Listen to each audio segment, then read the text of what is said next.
My father had 93 years, but it seemed short. In his seemingly long life of 93 years, it was short because it just seems like if we only had more time. Old Testament gives us a view of some people who live to be 500, 600, 700, 800, 900 years old. If I have a chance to ask, I will ask, how come we got shortchanged?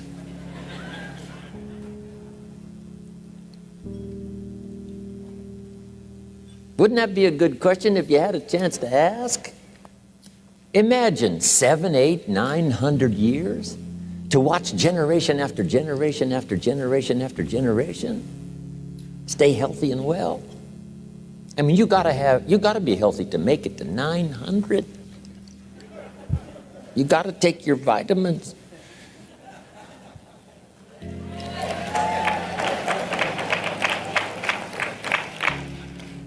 I'm pushing the Bible, I'm pushing vitamins, I'm doing good today. So, the key is time is precious. Now let me give you Bill Bailey's description of time. Life is not just the passing of time. Life is not just the passing of time. Life is a collection of experiences, their frequency,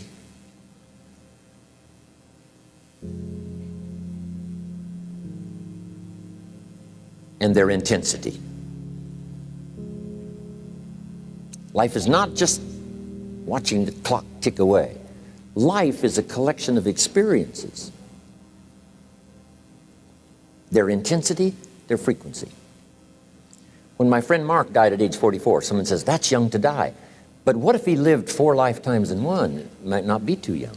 So here's whatever the span of your life turns out to be, here's what you want to fill it up with: experiences and the intensity of those experiences.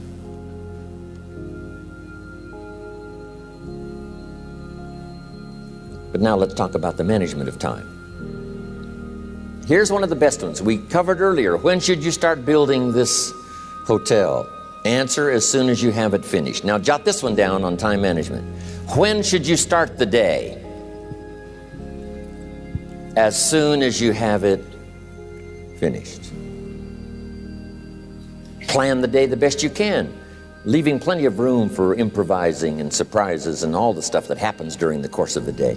But if you've planned a good, productive day, now you start that day, you can't believe how much more valuable your time will be. Don't start the day until you have it finished. Now here's the next one. Don't start the week until you've had it finished. Now to lay out a week is a pretty good challenge.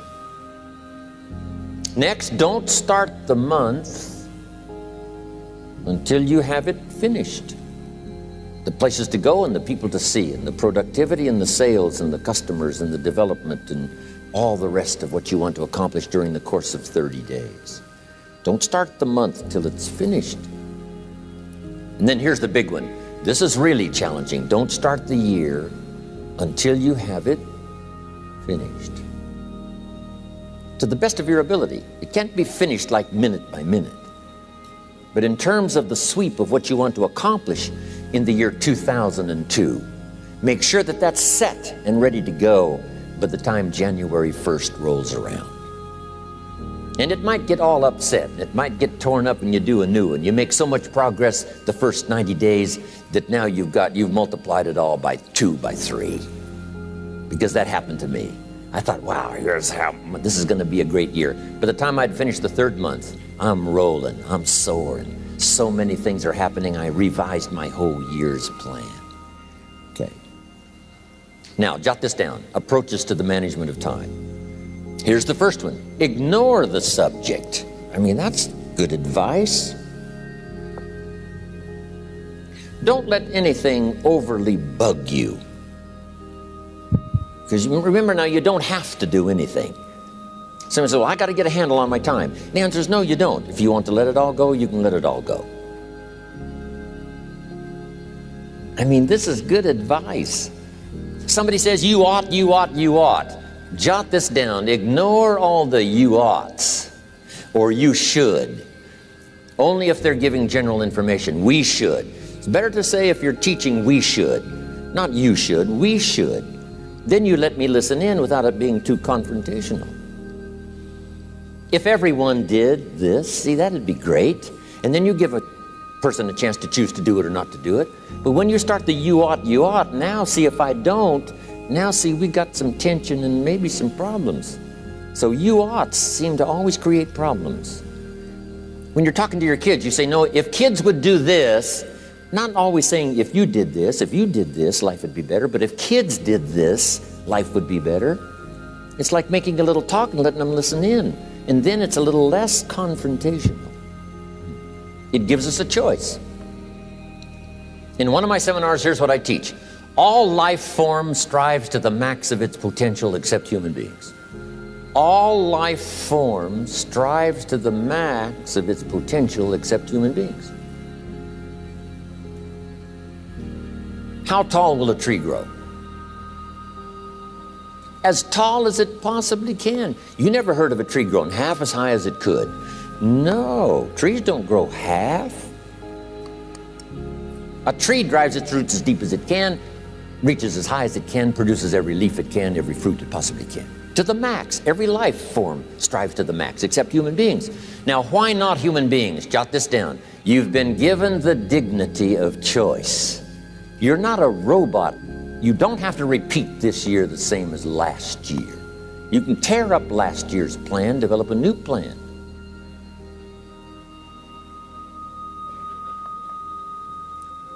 So, the dignity of being a human being.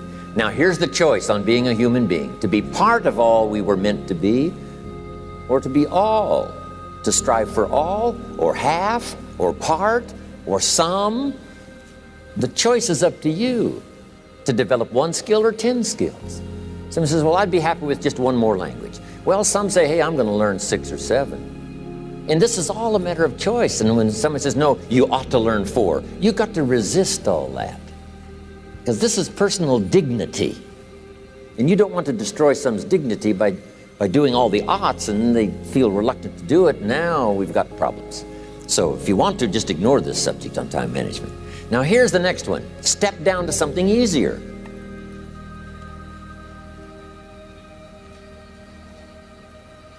The guy's in sales and he says, oh, I want to own the company. Finally owns the company. Now he's got no time to play golf. He said, when I was in sales, I was making big money playing golf 3 days a week.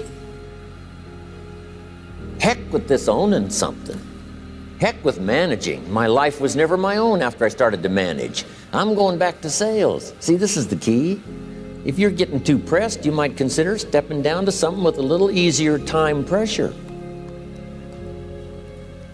Little girl says to her mother, Daddy comes home, brings his briefcase and pats me on the head and says hello, disappears and works on his papers. How come my daddy doesn't play with me?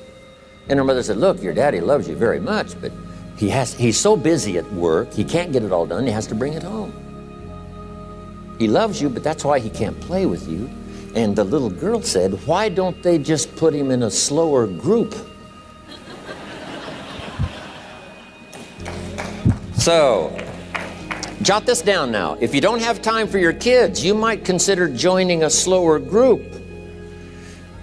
Remember when I said some things I went for cost me too much? So reconsider.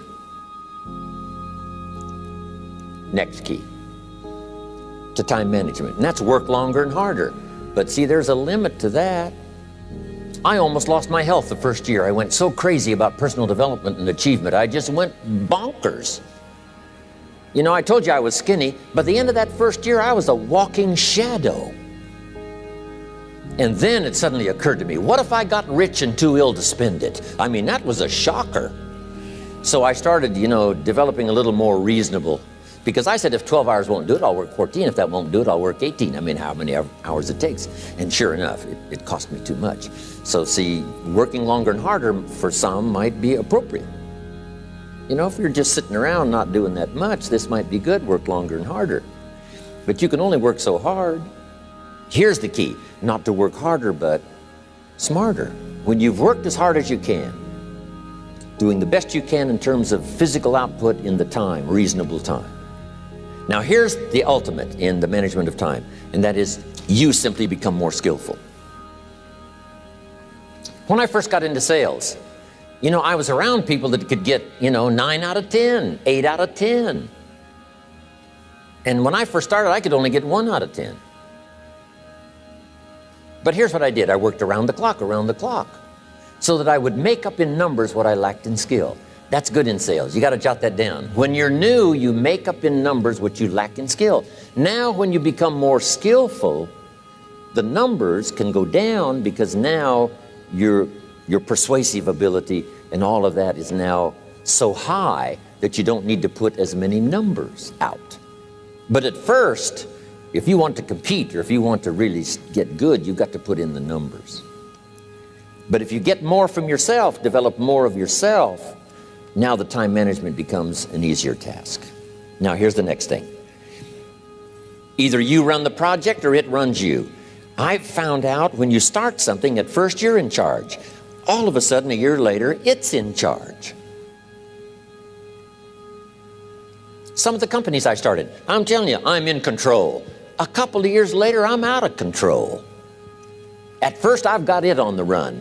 2 years later, it's got me on the run. Haven't got enough time. I'm dizzy with trying to get it all done. So here's part of the key, and that's to get in charge. Say, I'm going to take charge of my health. One of my albums is entitled, Take Charge of Your Life. Take charge of your time. Take charge of your resources, which we're going to talk about next. Take charge of your health. You're the one that's responsible for it. It's not a requirement of society that you not have a heart attack and take care of your family. That's not a requirement of society, but you must make it a requirement of yourself. Society doesn't require that you build a financial wall around your family nothing can get through. That's not a requirement of society.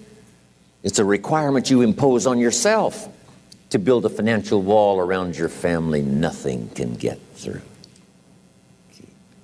So impose on yourself this self-development of being in charge, taking charge of your life and your health and your future and your responsibilities and all the rest.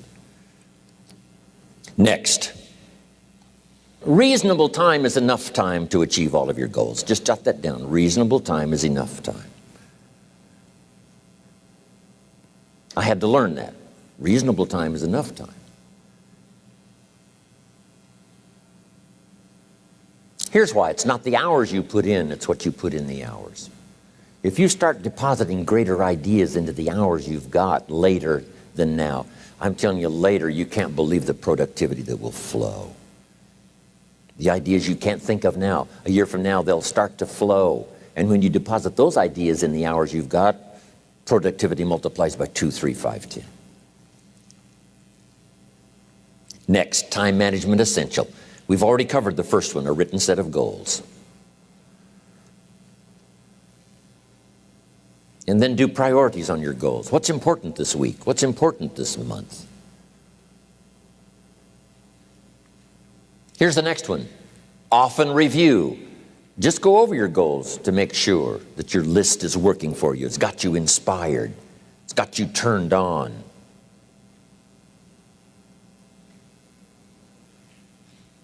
Somebody says, how come you're up so early? Say, if you were headed where I'm headed, you'd be up early too. Wow. If you were going to meet who I'm going to meet, you'd be up early. If it was going to stack up for you like it's stacking up for me, you'd be getting up early. Wow. Here's some more time management essentials. Learn to study what we call majors and minors. You pick up the phone. Here's what you must say when you pick up the phone. Is this a major conversation or a minor conversation? If it's minor, a few pleasantries and you're done. If it's major, maybe you've got to make a few notes. So here's the next one. Important conversations, make an agenda before you make the call. Just jot down a little agenda. It's so easy now to just talk out of your head. Did you ever hear a conversation end like this? Let's see, there was something else. See, you don't look that swift. I can't think of it right now. I'll call you back. See, you look a little incompetent. Let's see, there was something. It escapes me right now. Really? So have you got this now? Make an agenda before you make a call if it's an important call. Now later that saves you all kinds of stuff. You call John in, the salesman, say, John, remember those 4 things we went over? He said, no, we didn't talk about that. And then you pull out your daytime or whatever, and there's the list you made when you made the call. He said, oh yes, seems like I do remember. And you've got him with your list. If it's just, salespeople especially can talk you out of what's in your head. It's true. No, we didn't talk about that. And if you don't have a little proof, I'm telling you, it's gone. So make an agenda before you make a call. So what's major, what's minor? Now here's the key on this. Don't major in minor things. If you take up major time to do minor things, I'm telling you, you'll be behind the curve constantly. Here's what we learn in sales training. What's major time and what's minor time? Here's minor time, thinking about prospects. Here's minor time, making lists of prospects. Here's minor time, keeping books on prospects. Here's minor time, going to see the prospect. Here's minor time, evaluating the prospect after you've been there. That's all minor time. Here's major time, in the presence of the prospect. That's major time. And if you took a look, if you're in sales and you took a look at a week, you'd say, my gosh, I'm spending 90% of my time on the minor stuff and so little time on the major stuff in the presence of. How many hours in the presence of in my day? How many hours in the presence of during my sales week? Because the time that really counts is in the presence of the prospect. Majors and minors. Here's another key time management essential. Don't mistake movement for achievement. It's easy to get faked out by being busy. Guy comes home at night all exhausted, falls in the chair and says, oh, I've been going. Here's the big question. Doing what? It's not the going. Some people are going, and they're doing figure eights. I mean, their progress is small. So don't mistake movement for achievement. Here's another one in sales we learned. Don't mistake courtesy for consent. If somebody's pleasant and they nod, you say, oh, they're going to buy. No, they're courteous. You can't mistake courtesy for consent.